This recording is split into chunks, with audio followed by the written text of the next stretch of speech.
and I'm not sure how I joined the wrong meeting. Oh, understandable. Yeah, so I was just in an empty room and nobody was there.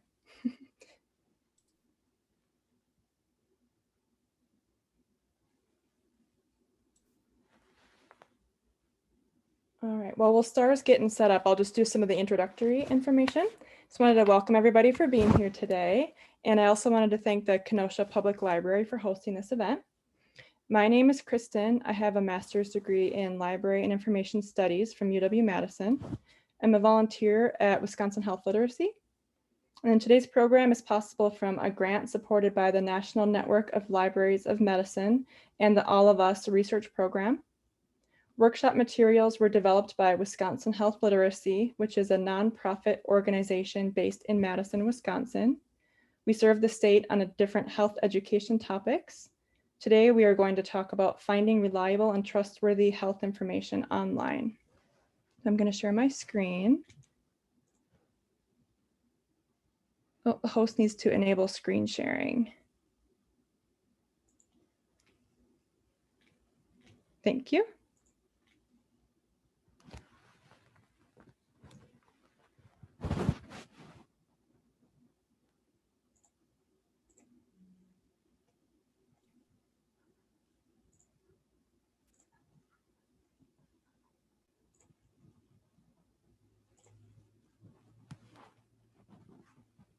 Oh my gosh. My apologies. My computer is having a moment. That is A-okay. Technology is not agreeing with us today.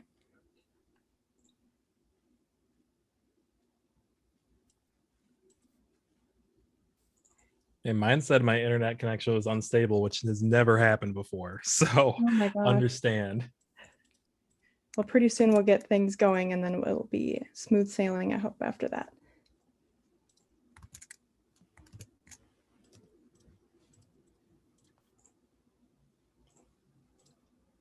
There we go. Does everyone see Health Online, finding information you can trust?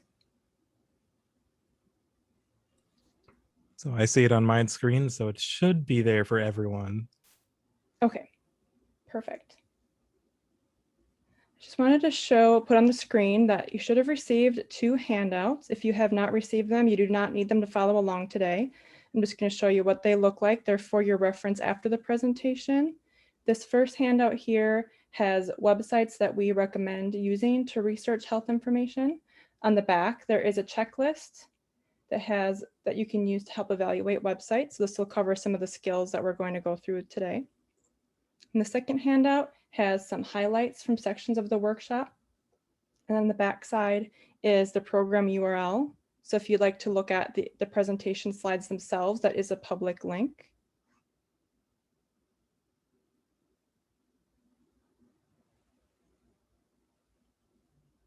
All right, so I wanted to start by pointing out that searching for health information online is a complex skill set. Some of the information in the workshop today might be new to some of you, to many of you. I don't expect anyone to master it today. I do recommend being gentle with yourself as you're learning. There's a lot of complicated things to learn, and we'll do our best to get through it today. And then here's a brief overview of what we're going to discuss. Searching for health information that can be trusted, how to read a web page, that's finding quick facts and key points, how to tell if the information you found is from a good source, if you need to find websites with other language options, the differences between using a computer or a mobile device, local places you can access the internet, and then using other online resources for your health. I also want to point out that I am not a doctor. I don't have a health degree. I'm in information science.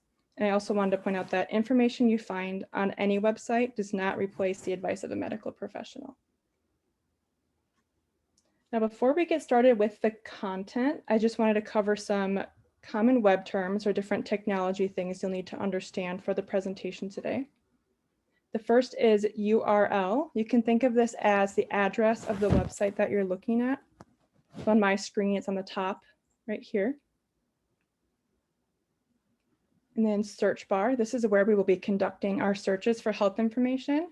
Search bars can be in various places on websites, but they're usually easy to identify by this magnifying glass icon. If I say internet browser, that refers to the program that you're using to go online. Google is the most common browser. There's also Safari browser and Firefox and all kinds of things. It doesn't really matter which browser you use. For most people, it's a matter of preference. I'm using the Google browser right now. And the domain, this is the 3 letters at the end of a website name within the URL. This may be confusing at first, but once you've gotten used to looking for them, you'll be able to spot them right away. See, on this website, it's .com. This can tell you, these 3 letters can tell you some information about the organization that owns the website you're looking at. I'll give you some more information about this a little bit later in the program. And we're not going to talk about social media today, but it's good to be aware of it. Social media, it consists of websites and apps that folks can use to communicate with each other, share content. Common examples are Facebook, Twitter, and YouTube.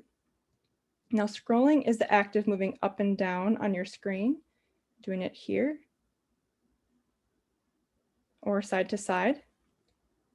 Then spam is also not something that we're going to be talking about in detail today, but it is something to be aware of.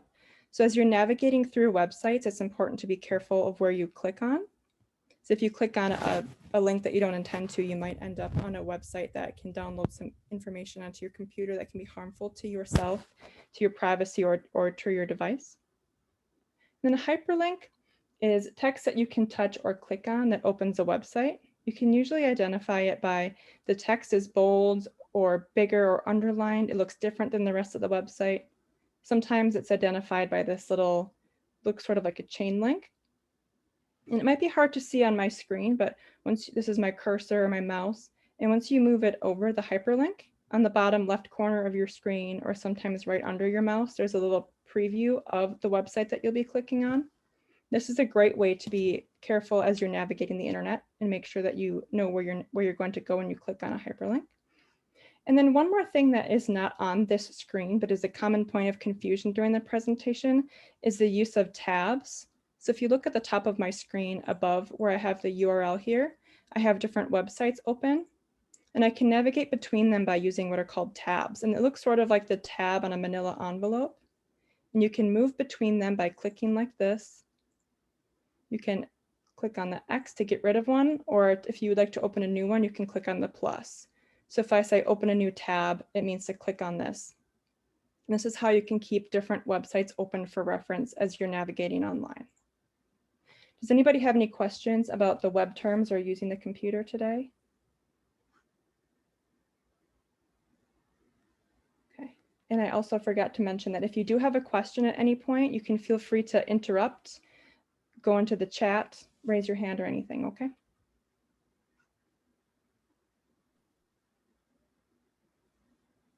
All right, now there are some ways that using online resources for health can be helpful. You can find information quickly, especially with the advent of cell phones and mobile devices. You can check health symptoms. You can research diseases.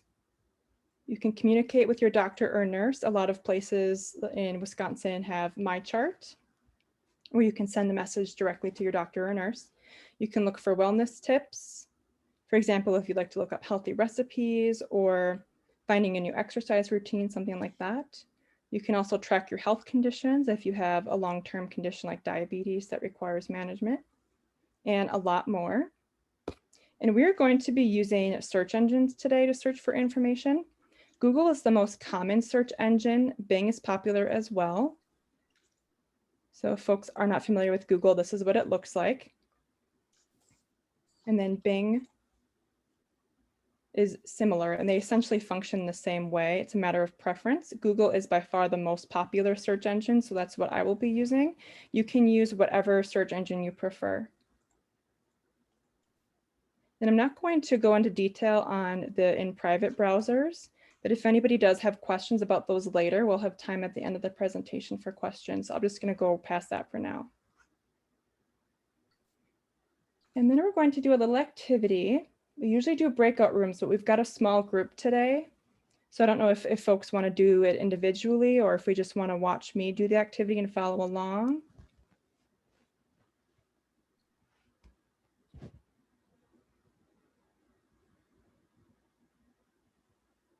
think we'll go ahead. I'm just looking and seeing if anyone has a preference. I think we'll go ahead and follow along Okay. for the activity. Okay. So I will just do this activity and you can follow along and interrupt if you have any questions. So let's just say you just got back from the doctor's office and before you left, the doctor gave you some papers. This is called your after visit summary. And there's information about your diagnosis, but you'd like to go online to learn more. On the papers, you see the following words: upper respiratory infection, cold, and URI. So we're going to use the search engine to conduct these 3 separate searches and see how the results look different. So first, I'm going to search upper respiratory infection. And then here I notice I have about 156 million results. And I've got this nice diagram here. I've got a number of websites in my search results that look relevant to upper respiratory infections. And then if I search cold,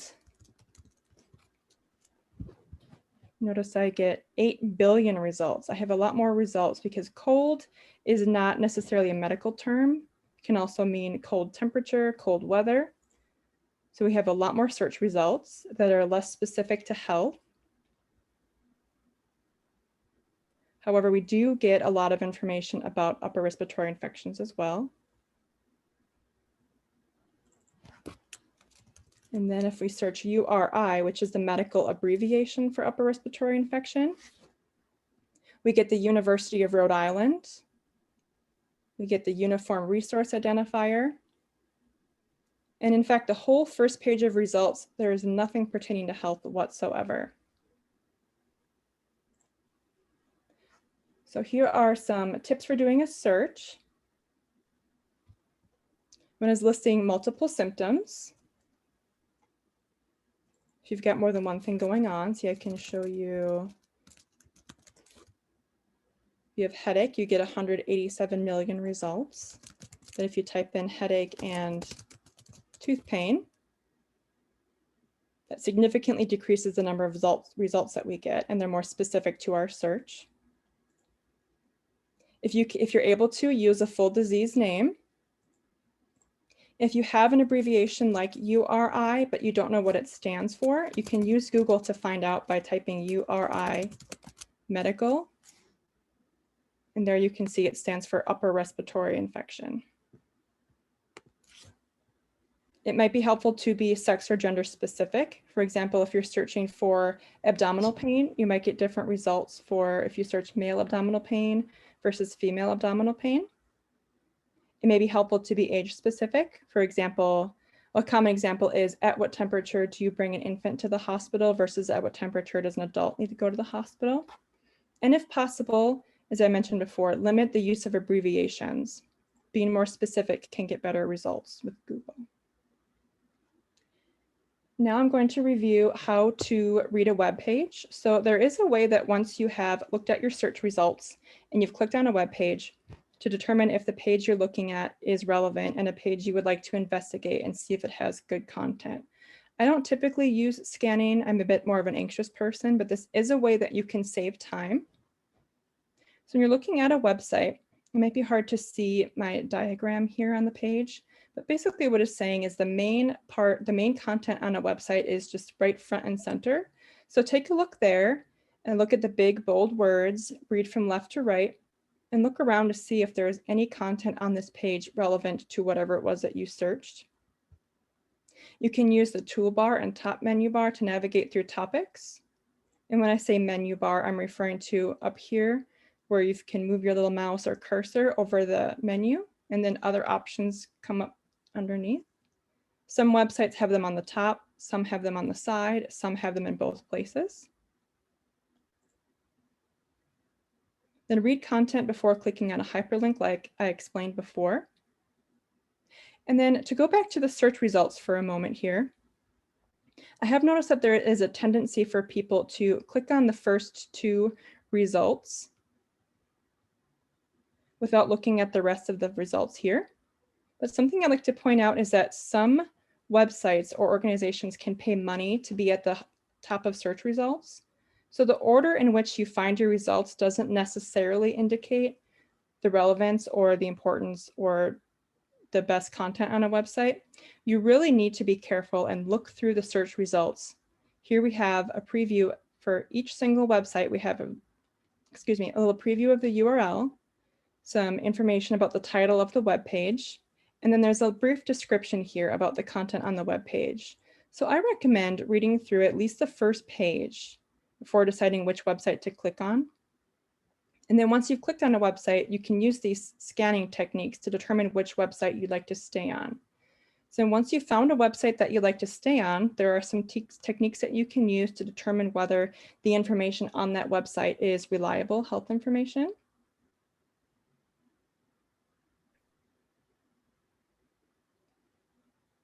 And that is looking for credibility, which is proof that information is reliable and from a trusted source. This is your chance to be a detective. It's the bread and butter of the content today. And there are some techniques that you can use. Some ways that I start is looking for the About Us section of a website. So on this Wisconsin Literacy website, if we scroll to the bottom, sometimes you can find the About Us section at the bottom of the page. Sometimes if you have to navigate through one of the navigation bars. So in this example, it's right here. So click on About Us, and that will tell you a lot of information about the organization. You can also look for whether the information on the website is based on unbiased research. And then also another thing you can do is if you scroll to the bottom of the page, you can look and see when the website was last updated. If it hasn't been updated in the last 5 years, it could be that the content is out of date, or it could even mean that the organization doesn't exist anymore. And also, when you're scrolling at the bottom of the page, here's where you can find information about sponsors and who funds the website, if there's any information about those organizations, and if there are links to those organizations as well. And then to review the domain differences, .com is most likely owned by a commercial business. .com websites I can be a little bit more wary of when you're looking for health information specifically. .gov means it's a government-owned website. If it says .org, that means it's most likely owned by a nonprofit organization. And if it says .edu, then it's owned by a school. So the best websites for finding health information are going to be your .govs, your .orgs, and your .edus. This doesn't mean that all .coms do not have reliable health information. It's just you can be a little bit wary of them from the start. All right, so now we're going to look at 2 websites to compare for credibility. And this is usually an interactive portion, but since we've got so few people, I'm just going to demonstrate it again like we did before. So we are going to put to practice some of the things that we've talked about so far. And then here are some other things to keep in mind when we're thinking about credibility. So you want to look for medical providers that are writing articles about topics that are in their practice. For example, a foot doctor should be writing about information related to the foot, not the brain. Does the website provide contact information? It might be listed at the bottom of the page. Others may be in a Contact Us page. Is the information about who makes the site easy to find? If it's difficult to find who owns the site or it's confusing, that might mean it's not a good website to be looking at. And one really important thing is to see if we can figure out whether the content is reviewed by a medical professional. And we want to look for these key suffixes that indicate the type of doctor or nurse that the person is. If we can find information about where they work, what kind of doctor they are, what they do. We want to look for evidence-based research. And then if you are planning on sharing your contact information or signing up for a newsletter, take a look for and see if you can find the privacy policy. And here's where you can find information about what they do with your email address if you do give it to them for some reason. And some really important things to be cautious of is certain brand names that are or products being credited. A website could be biased if it's trying to sell you a certain medication or something. One really important thing to watch out for is the term medical experts. Anyone online can claim to be a medical expert. So we want to be really looking for this MD, DO, PhD, RN, or other information that can tell you what type of person or what type of doctor, physician, nurse that person is. And also watch out for opinion-based information. And you can watch for flag words like I think, we feel, I believe, things like that. Does anybody have any questions so far? How far do you go down? You know, if you've got 10, 20, 30 pages, at what point do you go beyond the first couple pages? Right, that is a really good question. Actually, I'm going to pull up this health.com website because that's a good example of what Star is talking about. So some websites have so much content you have to scroll down for a long time to get to the bottom of the web page. In some websites, you get to the bottom and it keeps loading more information. Once you start feeling annoyed or frustrated about how far you're scrolling, that's a good time to stop and think that you're not looking at a website that has valuable health information. Well-designed websites are not going to have a lot of content on the first page. So to answer your question, Star, there isn't really a hard and fast rule. What I would say, see, I'm already starting to feel a little bit annoyed on this web page. See how far down we're going? Because I've noticed on a lot of stuff, it looks like it's just repeating the same thing over and over. Mm-hmm. And once that starts happening, then I start to be a little bit nervous about a website. And this health.com is a good example because you probably saw how much I had to scroll to get to the bottom of this web page. And while I was scrolling, you can see there are a lot of advertisements on this page. But one thing to think about with advertisements is it does cost a lot of money to run and own a website. So the presence of ads or absence of them doesn't necessarily mean anything about the website. If there are a lot of ads that are not relevant to health, for example, on this website, we see a lot of, I've seen ads for dog food. Here's a thing where they're trying to get me to sign up for something. And then there's a website about how to use a bidet toilet seat. There's a shoe ad. Those ads are not relevant to health information. So I'm a little bit skeptical about this page already because of how far I had to scroll and the number of ads that are not relevant. And then I do notice when I get to the bottom, this can be a little bit difficult to read. They often have font really small, but here we have this website was updated this year. So that's a good sign. But I did notice that it says health.com is part of the Meredith Health Group. And then when I click on other Meredith sites, you might see some things that are familiar: all recipes, people, my recipes, my wedding. What this is telling me is that this Meredith is a magazine company and they're trying to sell us a subscription to this magazine. And then the About Us section is right here. So when I click on that, the first thing I notice here is right front and center, we have the editorial staff. And I see a number of people that choose the content, edit the content, and manage the content. And I do not see any suffixes for any of these people. I don't have a way to know if any of these people are doctors or affiliated with health in any way. It might just be reporters, journalists, editors, and things like that. So looking at this information, we can determine that this website does not have reliable health information. So I would not use health.com as a resource for looking up health information online. All right, so now I'm going to pull up medlineplus.gov and we're going to do the same thing again. And now Star, if you can see, I don't have to scroll very far at all on this page. Scroll just a little bit and I'm at the bottom already. So we already know this website is more well-designed. Here at the bottom, we can see this page was last updated today. And then now the hard part is looking for the About Us section.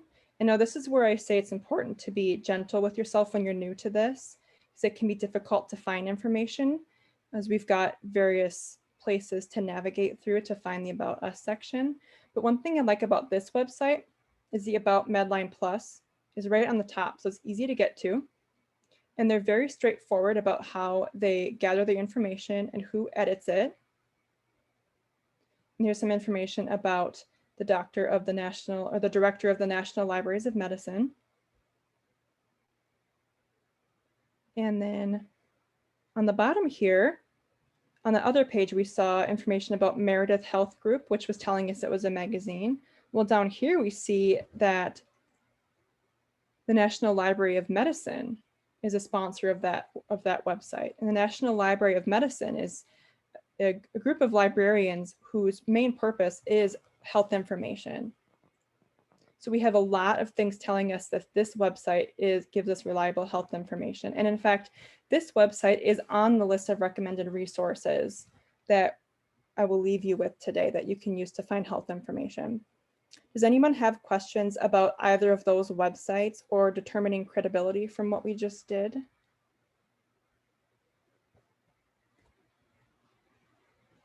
I know it's not as fun to watch as it is to interact with each other.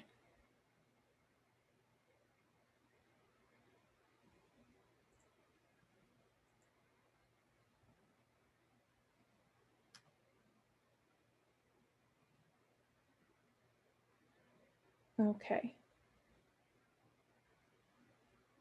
Now I'm going to read from, I have a list of websites that Wisconsin Health Literacy recommends you go to for health information. There's 3 different sections on this page. You do not need to take notes or write any of this down. I'll make sure that you have a list of these websites. So the first 2 are, this first one here is basic consumer health information. The second one's for people living in Wisconsin. And then these last 2, I'm not going to go through specifically because they have more technical advanced information. Some of them are medical journals that you cannot access without paying for them. However, if you are interested in reading some of these articles, you can contact your librarian and see if you can get access to some of these journals through your library card. So I'm going to go through and show you what each of these websites looks like. So Medline Plus, we've already looked at. And this is a government-owned website that provides general health information on different health topics. You can look up drugs and supplements as well. There's complementary medicine, alternative medicine, and there's lots of videos that you can watch. This is a website that I really like because it's easy to navigate and find the information that you need. Another website that we recommend is the cdc.gov. CDC stands for the Centers for Disease Control and Prevention. This provides good health facts and figures on a national and a global level. It's a little bit busier than the other website, but it does have really good information about all kinds of different health conditions and topics. And MayoClinic.org provides general health information on different health topics. It is a top-rated healthcare system in the world. Their website provides information for health professionals, but it also is very useful for anybody that is interested in looking for health information. So you do not need to have a health background or any knowledge to use this website.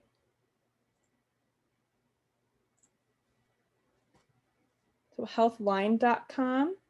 This is a commercial website, so the layout is a little bit busy and it does have ads, but the content is credible and it is reviewed by medical professionals. There is a useful symptoms checker on the website, and how you can get there is something that on the top left here, you can see these 3 lines. So on some screens, it can look like dots. That indicates a menu that you can click on. It's called a drop-down menu. So once I've clicked on that, it's called a hamburger menu or drop-down menu. Once I've clicked on it, some more options will pop down. And if you're using a mobile device instead of a laptop or a computer, you'll have a lot more of these drop-down menus with the smaller screen.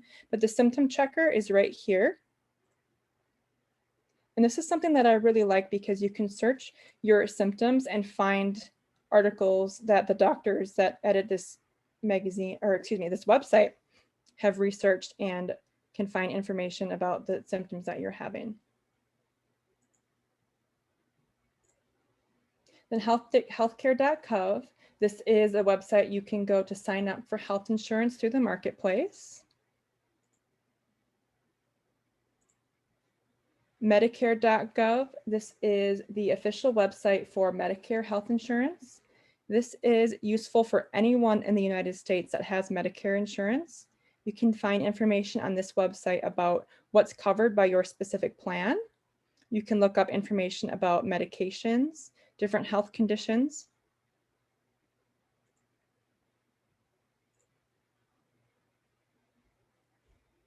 And this is the website for the Medical Library Association. So this is a group of health services librarians that have gotten together and made a website with it's a compilation of different websites you can go to find information about different health topics. As you can see, their homepage has it organized. There's general health sites, cancer websites, breast cancer, and so forth. And then there's 3 resources specific to people living in Wisconsin. So this first one, this is BadgerLink. It's Wisconsin's online library. The website features health information, and there's also other useful topics such as schooling, if you're interested in getting a GED, or you need some information about housing or finances or other services, resources for Wisconsin. You can find that all right here.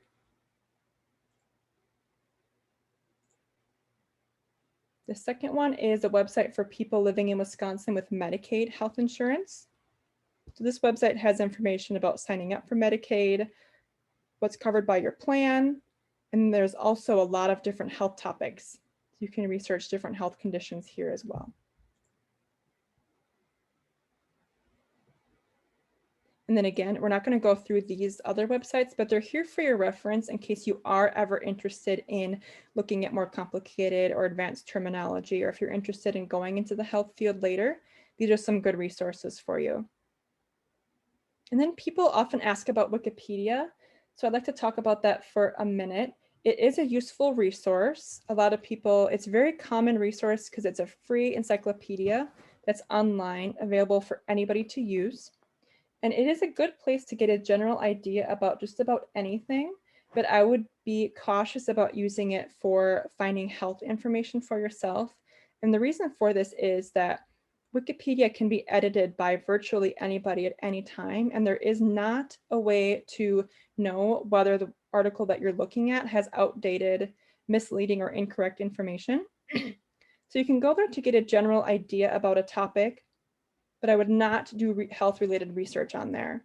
What I would use Wikipedia for is something like if I have the brand name for a medication, but I want to know what the generic is so that I can look for it online, that's the kind of thing I'll use Wikipedia for. But again, I would not use it as a resource for finding health information. Does anyone have any questions about Wikipedia or comments about using Wikipedia?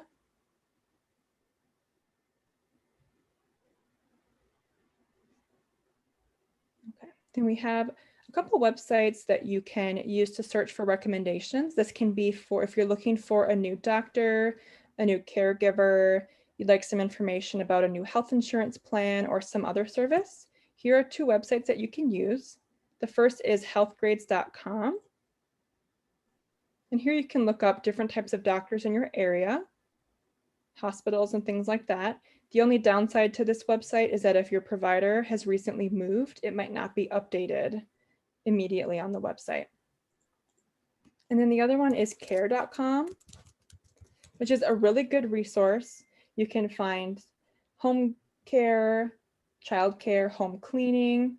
However, it is a feed service. So if you use this website, you do need to pay for it. That's the one downside to this website, but it is a really great resource, so we share it.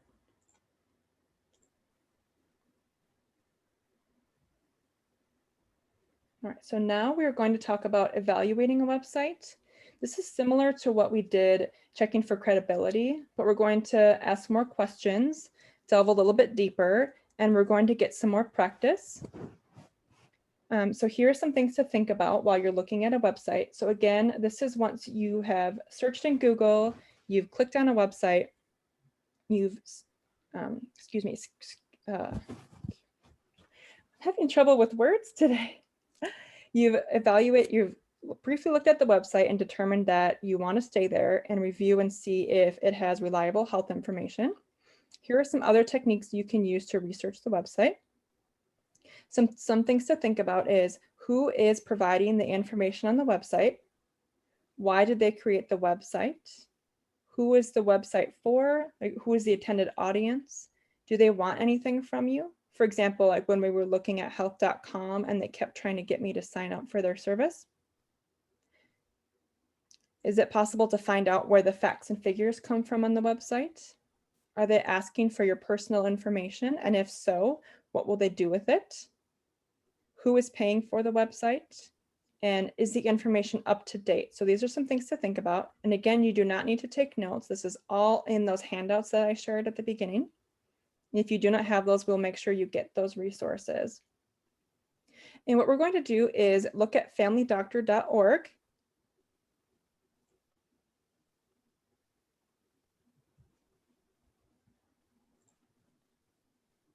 And we are going to use the checklist on the back of this handout. So I'm just going to demonstrate and look through kind of how I would navigate this if I were looking at this website. So let's say we did a brief search.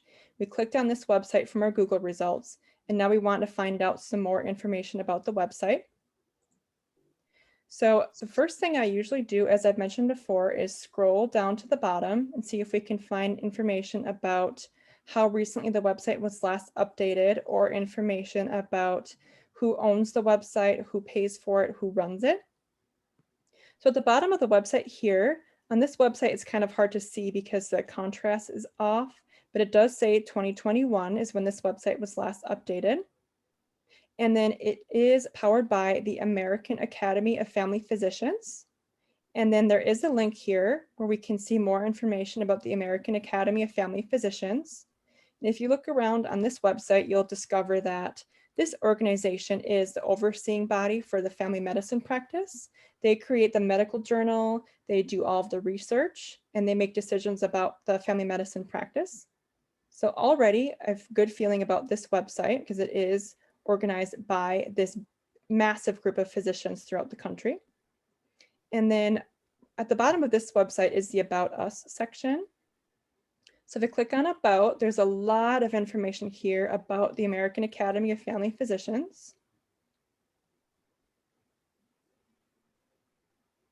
And then this medical review panel. So these are the physicians that review the content and they make decisions about the content on the website. And then it tells you here, you can see what kind of doctor they are. And each of these also is a link. So if we click on this doctor, we can see information about where this doctor practices, the kind of medicine that they practice, where they practice. And there's also some sample articles you can click on to see that they reviewed or written. And then if you go through here, there's a lot of information. They're very straightforward about how they find content, how they keep it up on the website, how it's reviewed. And then there is also this privacy policy here.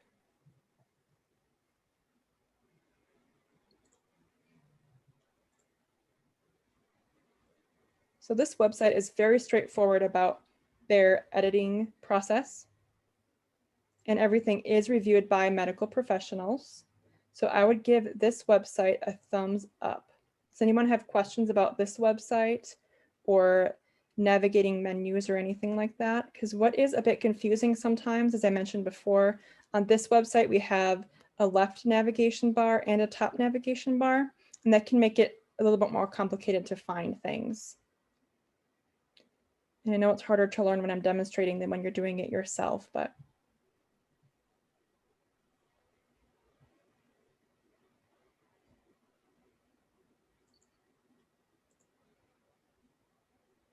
All right. So now if you're interested in websites that have other language options, really important one is this medlineplus.gov comes up a lot, but it does have its entire website in Spanish, although for some reason that button has disappeared. It's very strange. I was just looking at it earlier. Oh, there it is. See where it says Espanol here? It does have the entire website available in Spanish. and you can toggle between the two by clicking this button. And then there are some other websites that have not the entire website in other languages, but it has, let me see if I can find a better example here.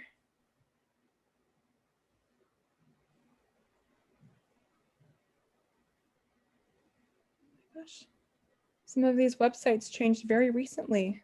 I apologize.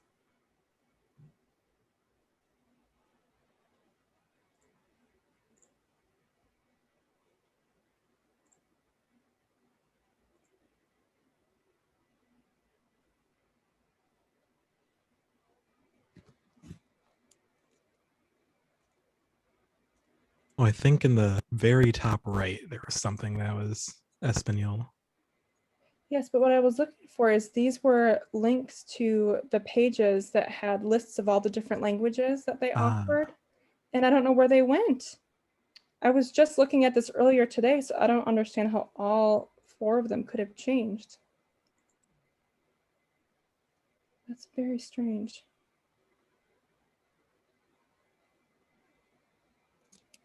Well, let's see if we can problem solve it and figure it out. If I could spell language right, that might help.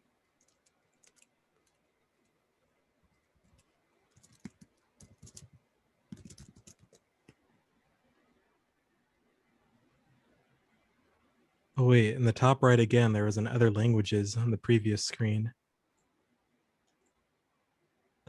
Way at the top. Oh, there we go. Thank you. And that was why I said at the beginning, there's a lot of complex skills involved in finding information online.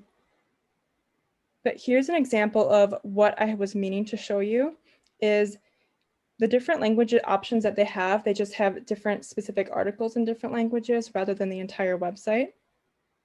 So here is one fact sheet that's available in different languages. I'll make sure that I find those correct links where we have the CDC, Mayo Clinic, Family Doctor, all have specific web pages where it lists kind of like this, each different language. And then you click on the language and you can see all of the content available in each language. So that's what I was trying to show you. I don't know what happened to those links, but I'll make sure that you have access to those. So what do you do if you want to read an article that's in a foreign language? So I think oftentimes you have to find the English option and then it will have the different options underneath. So let's try searching for something like, let's try searching cough and then click on one of the options. So let's say we're interested in learning about whooping cough. So here we see it's available in Spanish, this article. And then sometimes when you scroll underneath everything, there will be some links here if it's available in other languages. And what's really helpful about the way these websites are organized is it does have how the language calls itself in its own language, as well as the English translation of the language. So if you do speak other language, it is easy to find the information. However, it can be a little bit difficult to search in English at first.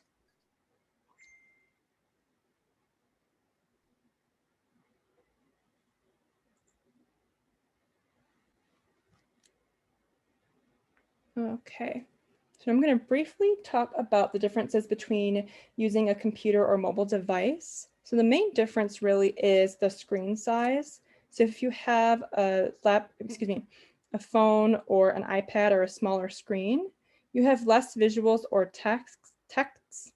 And then these menus that I've showed you are smaller and put into those hamburger menus or those little other menus. So it can be more difficult to navigate between websites and look at the information. It can take a little bit longer. In the computer, the advance with the larger screen is that you can see the entire website. It's easier to navigate through information. So if you're limited to a mobile device, you don't have a computer, you can still find all the information you need. It might just be more frustrating and take a little bit longer. So if you do have access to a computer, like a desktop or a laptop, I'd recommend that. But again, that's not always an option for everybody. And then here are some places that you can go to access the internet. Not everybody has access to the internet at home, and some rural areas don't even have the option to connect to the internet. So one thing you can do is if you have a mobile device, in some situations, you can connect your mobile device to smartphone data. That's a way to get around using the internet. Although if that's not an option for you either, there are some places that you can go.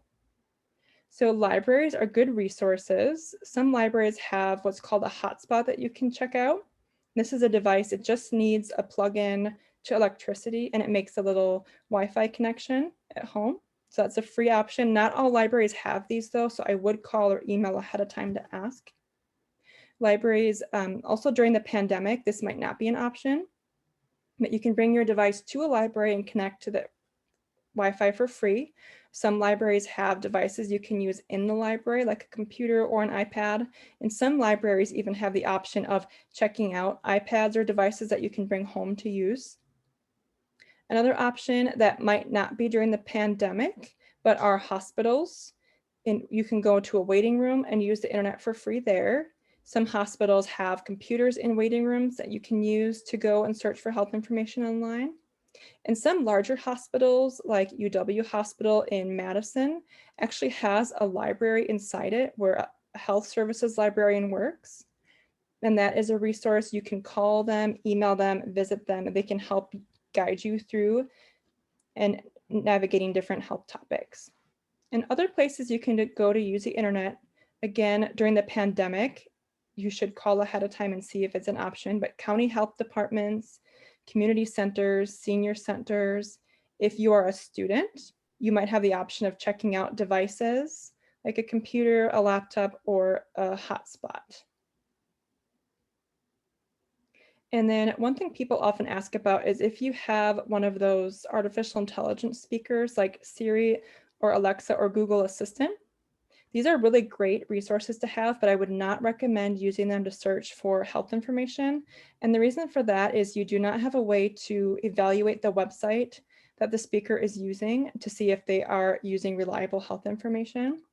So they're better for questions not related to health, but about the health system. So if you have a question about your copay or where the closest hospital is, that's what you could use these speakers for. But I would not recommend asking them questions about health topics or health conditions.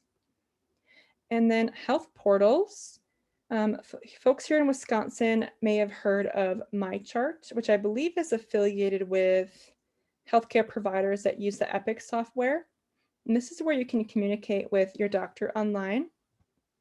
You can view test results, you can make appointments, change appointments, cancel them, you can pay your bills, you can request prescriptions. There's a whole lot that you can do. If you do not have a health portal, but you're interested in signing up for one, you can call your doctor or let the front desk person know when you go into the doctor next, and they can help you get signed up. And then some of them do have an option that you can get the app on your phone and use the portal on your phone too. And then one fun option to track health conditions or health vitals is called wearables. And this can be a pedometer or a watch that can track your heart rate, steps walked or run, sleep patterns. Some can even get information about your diet.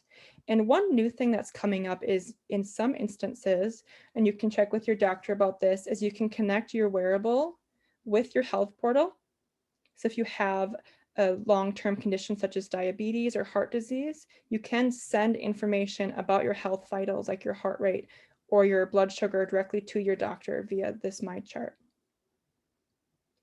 And then if you are really struggling with using the web pages and you have an iPad or a phone, there are a couple options where you can download an app that's specifically designed to be used on a phone and is easier to navigate than Google or the internet. So some ones that we recommend is this Medicare What's Covered app. So if you have Medicare insurance and you'd like to research information about what's covered under your plan, different medications, that's all there. And also Mayo Clinic has an app too that you can download onto your phone. And then the last thing here is these are kind of falling out of favor because people get lots of emails. But if you are interested, you can sign up for a health newsletter on different websites. And these are useful if you are interested in getting information that can be age or sex or gender specific. They're free and they come sometimes monthly, weekly, daily, and you can really tailor them to the kind of information that you're interested in getting regularly.